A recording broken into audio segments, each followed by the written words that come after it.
राजेश भाई साहब, शुरुआत आपसे इसलिए क्योंकि दो चीजें हैं। आज जब ये गांधी की बात करते हैं तो गांधी की हत्या को 75 साल भी हैं, हो गए हैं। मुझे शाम को भी आज एक गांधी जी के किसी कार्यक्रम में जाना है और वहां कुछ गांधी जी के, मैं वैसे नहीं जा रहा था लेकिन बहुत पुराने लोग हैं।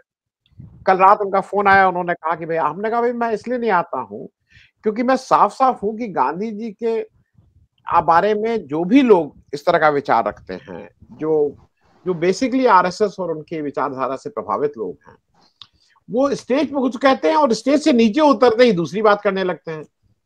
और फिर वहां आप अगर अपनी बात कहिए तो एक एक अजीब सा वो होता है। इसलिए बेहतर यह है कि, तो उनका कहना था नहीं नहीं आप आइए आइए, और ऐसा कुछ नहीं है। मुझे पता है कि आज कोई भी आयोजन अगर हो रहा है और उसमें थोड़ा भी सरकार का है तो वहां सरकार के लोग आएंगे ही आएंगे। और सरकार के लोग तो ये भी बताएंगे कि मतलब मोदी जी की प्रेरणा से गांधी जी ने कैसे स्वतंत्रता आंदोलन चलाया था। इसमें भी उनको कोई उरेज नहीं होगा ये कहने में। अब राजेश भाई साहब, जो मूल प्रश्न ये है कि मोदी जी एक नई स्ट्रैटेजी जो निकाले हैं कि सांसदों को ये करना, आपको क्या लगता है कि ये कितनी कारगर, क्योंकि इसमें इसमें दो लॉस हो रहे हैं। इसमें एक लॉस ये हो रहा है कि जो सांसद हैं वो भी डिमोटिवेटेड हैं, भाई उनको बड़े बड़े पंचायत से छोटी पंचायत में लाया जा रहा है। जिसका टिकट कट रहा है या आपके राजस्थान, आपके मध्य प्रदेश में तो खूब निकल रहा है, रोज निकल रहा है, एक कंस्टिट्यूंसी वाइज निकल रहा है कि कहाँ कैसे लोग अपना कुछ धरना प्रदर्शन का विरोध कर रहे हैं। बीजेपी वाले कह रहे हैं हम लोग कहाँ जाए, और फैक्ट भी है। मैं इस शुरुआत इसी से कर रहा हूं और फिर एक आपका एक टिप्पणी कि मध्य प्रदेश में जो मुझे जितनी मेरी जानकारी है 4 से 6 सीट शायद कमलनाथ जी को देने में कोई दिक्कत भी नहीं है, और शायद इसी पे मामला वो तय होगा समाजवादी पार्टी का। जो उनका आखिरी शायद 2004 या 2009, मैं भूल रहा हूं, या तो 2004 या 2009 में समाजवादी पार्टी के उस समय के 7 विधायक जीते थे। अगर मैं गलत नहीं हूं तो 2004 में, जब शायद सुनीलम जी को विधायक दल का नेता बनाया गया था, अगर उस समय की बात याद करें तो। राजेश जी, इस पे एक टिप्पणी। तीनों चीजें हैं, बापू को भी याद कर लीजिएगा क्योंकि भाई हम सब लोगों के लिए, जैसे कोई भी कथा शुरू करने से पहले बापू का नाम ले लेना चाहिए, उसी तरह से बापू की से हम लोग नाम जरूर ले लें। उनके पद चिन्हों पे कितना चल पा रहे हैं ये तो देखने वाली बात है। जी राजेश जी, धन्यवाद आनंद जी। देखिए, बिना बापू को याद किए तो आज के ये अफसोस की बात है कि 2 अक्टूबर को हमारे भीतर वो गांधी जिंदा होता है और 2 अक्टूबर निकल जाता है तो वो गांधी सो जाता है। ये एक ऐसा हिंदुस्तान हमने बना दिया है। देखिए, बहुत हमारे दिलों में, हम सब लोग गांव से निकले हुए लोग हैं और हमारे सारी उम्र हमारे जहन पे, हमारे व्यक्तित्व में, हमारे संस्कारों में वो हमारा बचपन का गांव झलकता है। जब गोखले जी के कहने पर गांधी जी ने 5 साल तक पूरा देश का दौरा किया और उन्होंने हजारों लाखों गांवों को अपने दिल में जब उतारा, तब क्या आप समझते थे कि क्या केवल गांधी तफरीह करने के लिए गए थे? वो एक चलता फिरता हिंदुस्तान था, तो उसके दिलों में हिंदुस्तान धड़कता था। लेकिन अफसोस की बात यह है कि वही चलता फिरता हिंदुस्तान अब हमारे भीतर सिर्फ 2 अक्टूबर को धड़कता है, सिर्फ 30 जनवरी को धड़कता है, या कोई ऐसा अवसर खास होता है तब धड़कता है। लेकिन गांधी कहते क्या थे? आज हमारा जो संविधान है उसमें जब आप पढ़ेंगे तो पाएंगे कि बहुत सारी बातें उसमें गांधी की नसीहतों को लेकर के हैं। गांधी का पंचायत राज जो है वो सबसे महत्वपूर्ण कॉन्सेप्ट है लोकतंत्र का। और पंचायत राज यानी जो गांवों में बैठा आदमी है, जो कस्बों में बैठा आदमी है, जो शहरों में, लोग के पास सत्ता हो, वास्तविक ताकत लोकतंत्र की लोग के पास न हो। अब हुआ, हमने एक ऐसा, अफसोस की बात यह है कि हमने एक ऐसा भारत बना दिया है इन वर्षों में कि अब जो लोकतंत्र को नहीं चलाता बल्कि जो तंत्र बनाया है वो लोग पर हुकूमत करता है, और वो आम नागरिक को एक वोट उगलने वाली मशीन समझ बैठा है। तो हमारी भूमिका एक बहुत सिकुड़ती जा रही है। और निश्चित रूप से ये, अगर गांधी कहीं से हमको देख रहे होंगे तो वो तकलीफ में होंगे होंगे शायद, और उनकी आत्मा भी बहुत पसंद नहीं होगी। लेकिन जैसे कि आपने प्रश्न किया कि अब हम जो तंत्र है वो क्या स्थितियां बने कि लोग फिर एक बार तंत्र को चलाए, वो तभी हो सकता है जब लोग की भावना का तंत्र आदर करे। आज जिस अभी आपने जो शुरुआत में बात मध्य प्रदेश के बहाने और मोदी जी के विज्ञापन जो आपने दिखाए उसके बहाने जो आपने बात कहनी चाहिए है, उसका संदेश एकदम साफ है कि तंत्र इस लोक पर हुकूमत कर रहा है। पहले एक पेज, फिर आधा पेज, फिर एक चौथाई पेज, अगले साल हो सकता है कि पूरे पेज में केवल गांधी जी का नाम भर छपा हो, चित्र किसी और का हो। तो ये वो लोग, गांधी गांधी को हम प्रतीक मानते हैं भारत का, गांधी को हम प्रतीक मानते हैं हिंदुस्तान का, वो प्रतीक चित्रों में गायब है। केवल नाम बना आएगा और उसको जो संचालित करने वाले लोग हैं वो गांधी को मानने वाले नहीं होंगे। अब लोकतंत्र, और एक और बात भी है कि जैसे आपने मान लीजिए कि अखिलेश यादव का, मैं सुन रहा था आपको, अखिलेश यादव की जो बात आपने कही, मध्य प्रदेश की बात ही नहीं है, उत्तर प्रदेश की बात भी है इसमें। और जहां जहां भी समाजवादी पार्टी अपना विस्तार करना चाहती है वहां पे भी देखिए 23 और मेरे ख्याल है 3 दशक हो गए समाजवादी पार्टी को बने हुए। वैसे तो आदर्श स्थिति ये होती कि बनने के बाद ही वो अगर अपने पंख दूसरे राज्यों में फैलाते, 25 30 साल में वो एक राज्य के ऊपर नहीं जा पाए। तो ये उनकी लोकतांत्रिक रफ्तार की विफलता है, अगर वो आधे हिंदुस्तान पर अपना संगठन का विस्तार नहीं कर पाए। मध्य प्रदेश के चुनाव में वो आना चाहते हैं, आए, किसी भी लोकतांत्रिक पार्टी को हम चुनाव लड़ने से रोक नहीं सकते, लेकिन फिर उन्हें ये एक मतदाताओं के साथ, मैं गांधी को याद करते हुए कहता हूं, ये लोकतांत्रिक विश्वासघात नहीं करना चाहिए। एक तरफ वो मंच पर हाथ उठा करके इंडिया के नेताओं के साथ खड़े होते हैं और दूसरी तरफ वो कहते हैं कि पूरे प्रदेश में चुनाव लड़ेगी। मध्य प्रदेश में आपका कोई एक बॉर्डर के 4 6 जिलों में जनाधार है, वहां से आप कुछ ले आते हैं सीटें, कुछ सीटों पर आप दूसरे, आपके प्रत्याशी दूसरे स्थान पर होते हैं, लेकिन कुछ स्थानों पर आपके विधायक जीत जाते हैं, 4 है, 5 है, 6 7 जो आपने बताया वो है। उनसे 2 गुना जनाधार तो बीएसपी का है, जनाधार की बात कर रहा हूं मैं। आप रिकॉर्ड उठा के देख लीजिए, समाजवादी पार्टी का वोट प्रतिशत 4% के आसपास रहता है और बहुजन समाज पार्टी का जो प्रतिशत है वो 7 6 8। उनके विधायक कम जीतते हैं इसलिए कि उनको अच्छे प्रत्याशी नहीं मिलते, कारण ये है। लेकिन उनका बहुजन समाज पार्टी का एक स्पष्ट जनाधार है।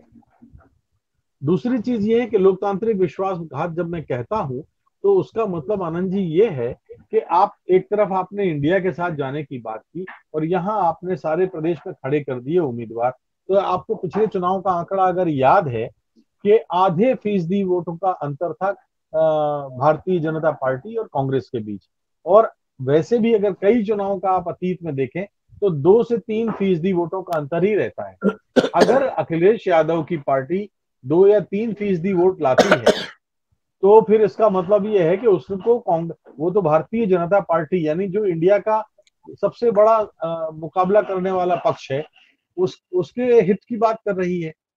बार्गेनिंग, जैसा आपने कहा कि बार्गेनिंग कर सकते हैं, बार्गेनिंग के लिए तो फिर ये तो आप घोषित करने के पहले बार्गेनिंग करना था आपको। आप लड़ा के क्या साबित करना चाहते हैं? ये तो बहुत ही एक तरह से मेरी नजर में बहुत ही थर्ड क्लास की पॉलिटिक्स है।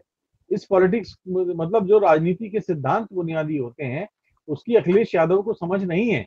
और यही कारण है कि वो मुलायम सिंह के रास्ते पर तो चले हैं, उत्तराधिकारी तो हैं, वास्तविक उत्तराधिकारी नहीं बने हैं। जब उत्तर प्रदेश में घटनाएं घट रही थी, अत्याचार हो रहे थे, दुष्कर्म हो रहे थे, किसानों पर गाड़ियों से किसानों को कुचला जा रहा था, दंगे हो रहे थे, तब अखिलेश यादव विरोध में कहाँ होते थे?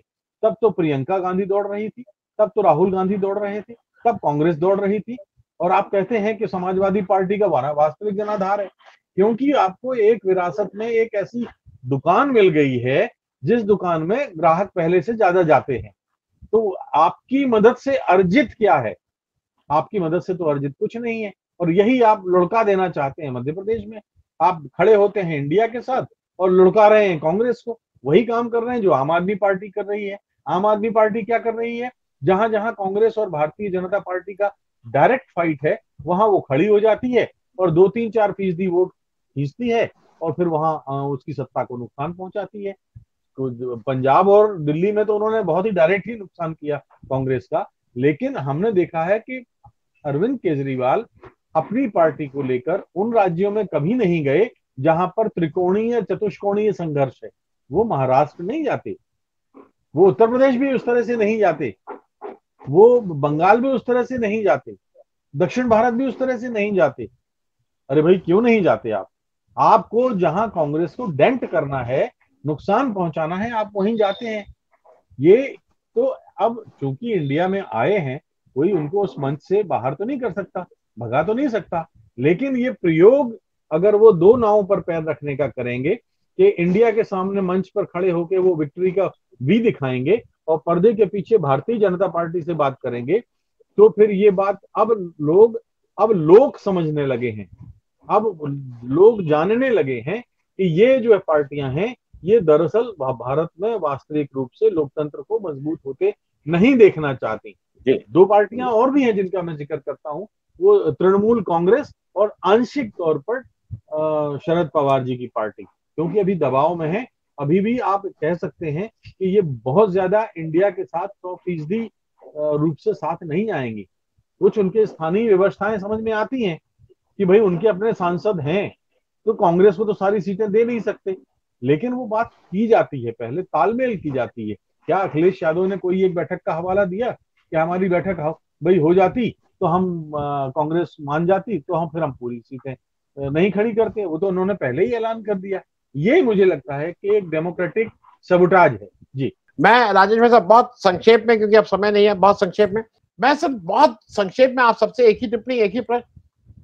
एक नाम है जिनका नाम है प्रमोद कृष्णन, मैं नाम से बोल रहा हूं, और वो प्रमोद कृष्णन का वो अपने को वो कांग्रेस के ऑफिशियल प्रवक्ता नहीं है, लेकिन क्योंकि हर एक आदमी को लगता है कि इसको बुलाओ थोड़ा मजा लेने के लिए, नहीं होता है आप मजा लेने के लिए बुला लिया आता है, कोई उधर से जा रहा था इसको बुला बुला बुला बुला, ये इसको लेके मजा लिया जाए, तो उनको हर टीवी चैनल वाला बुलाता है मजा लेने के लिए।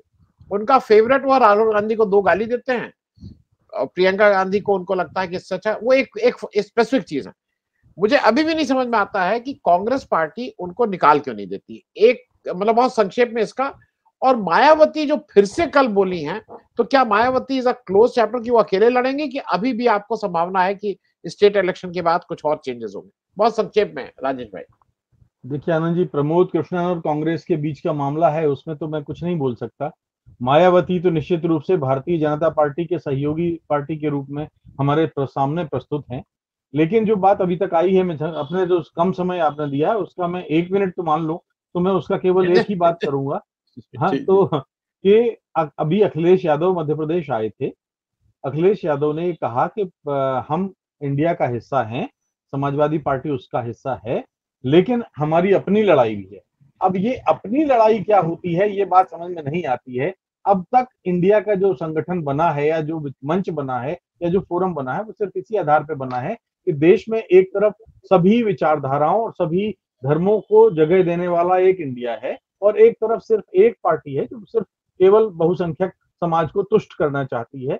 एक दो आधार, ये आधार तो स्पष्ट हो गया। नवेद भाई ने बिल्कुल साफ बोल दिया कि उत्तर प्रदेश के मुसलमानों की पहली प्राथमिकता आज की तारीख में रही होगी कभी समाजवादी पार्टी, अब तो नहीं है, क्योंकि कांग्रेस के अलावा कोई देश बचा नहीं सकता। ये बात नवेद जी के इशारे से लग रहा है कि कांग्रेस मुसलमानों की प्राथमिकता, पहली प्राथमिकता कांग्रेस है। दूसरी चीज मैं जल्दी से ये कह देता हूं कि अखिलेश यादव अगर उनको स्कूटी बांटना, लैपटॉप बांटना, ये तो ब्यूरोक्रेसी और एडमिनिस्ट्रेशन का हुनर है बास।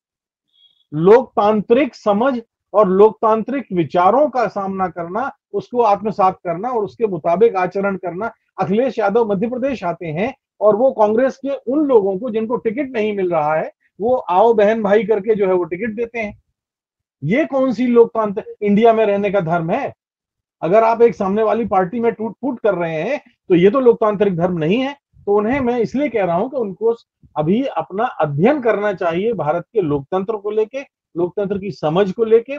वैचारिक आधार पर हम चाहते हैं कि देश फिर से एक बार वैचारिक आधार पर लोकतंत्र की ओर जाए। अफसोस की बात है कि ऐसी पार्टियां जो भयभीत हैं कांग्रेस से, चाहे वो समाजवादी पार्टी हो चाहे बहुजन समाज पार्टी हो, क्योंकि वो उनका वोट बैंक कांग्रेस की कोख से निकला है। अब उन्हें डर है कि अगर कांग्रेस के साथ उनका गठबंधन हुआ तो वापस कांग्रेस में ना ये वोट बैंक चला जाए। मैं यही बात कहना चाहता हूँ। जी,